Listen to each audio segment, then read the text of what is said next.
Hello mga mommies! So ayan, ito ang ginawa natin sa natira nating prutas sa bagong taon. But before that, mag-harvest muna tayo ng ating litos since meron tayong kunting tanim. Ayan, naka-harvest na tayo.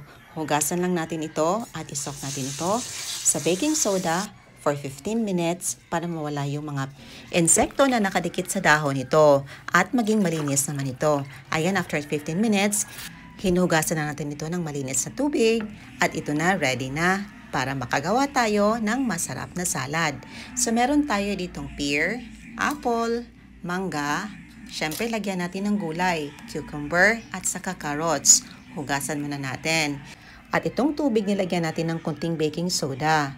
Pang disinfect lang ito mga mommies. Pwede ding lemon or calamansi juice ang inyong ilagay. Ayan, nilagyan lang natin ng tubig. Ito malinis na, binabalat na lang natin ang ating cucumber at saka ang ating carrots at hiniwa naman natin ang ating mga prutas, mangga, apple at saka pear. Hiwain na natin ito ng pa-cubes. Kahit anong prutas ay pwedeng gagamitin sa recipe na ito mga mommies.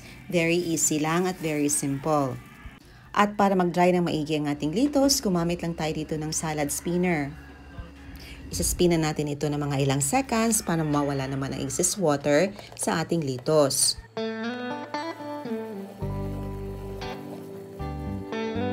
At ito na, ready na. Natanggalan natin ang excess water. Set aside muna natin. Sa isang bowl, ilagay na natin ang ating mga na-slice na mga prutas. Meron tayo ditong pear. Inilagay na din natin ang ating cucumber. At saka ang ating na-dice na carrots. Red apple, at saka meron din tayo ditong mangga. Isang piraso lang ang ating gagamitin mga mommies. Other option, pwede ding watermelon or avocado.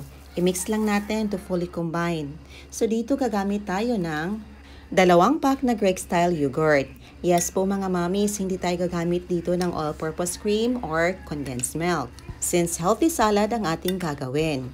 Ito na, i-mix na natin. O diba mga mommies, napakabongga, napaka-healthy, at syempre, napakasarap.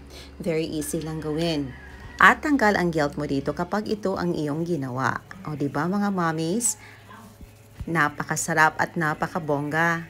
At para mas maging masarap at malinaw ito, nag-grate tayo ng cheese on top. O tina, ready to serve na ang ating cheesy fruit and vegetable salad with yogurt.